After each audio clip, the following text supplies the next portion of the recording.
ஐயோ, அதெல்லாம் வேணாம். அச்சோ, கல்யாணத்துக்கு என்ன அவசரம்? சரி கொடுங்க. ஆ ஆ ஆ ஆ, தூ தூ.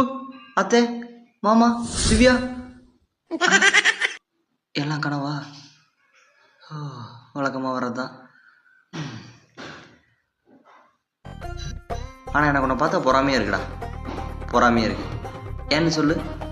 நீ கூட செடியிலிருந்து வெளிவந்துன்னையும் பிள்ளைங்க தலையில் எடுத்து அப்படியே வச்சுக்கிறாங்க.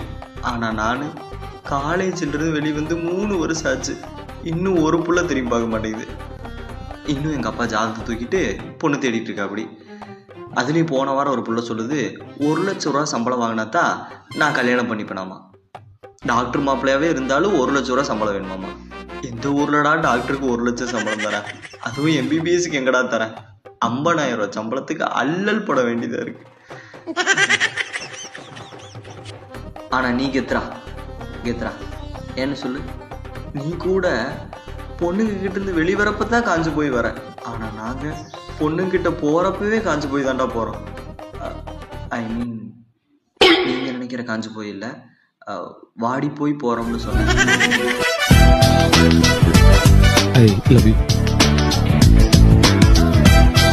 ஐயோ, அதெல்லாம் வேணாம். அச்சோ,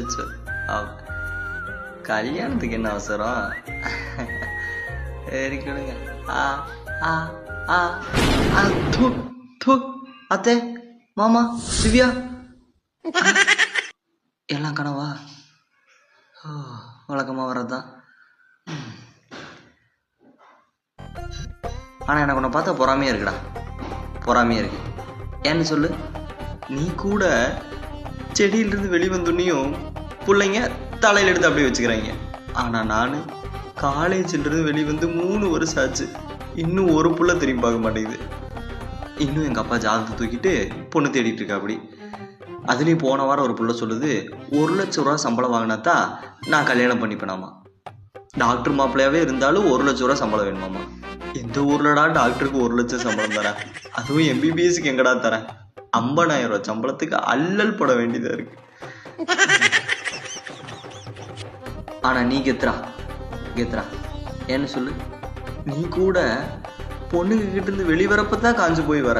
ஆனா நாங்க பொண்ணுங்கிட்ட போறப்பவே காஞ்சு போய் தாண்டா போறோம். ஐ மீன், நீங்க நினைக்கிற காஞ்சு போய் இல்ல, வாடி போய் போறோம்னு சொன்னேன்.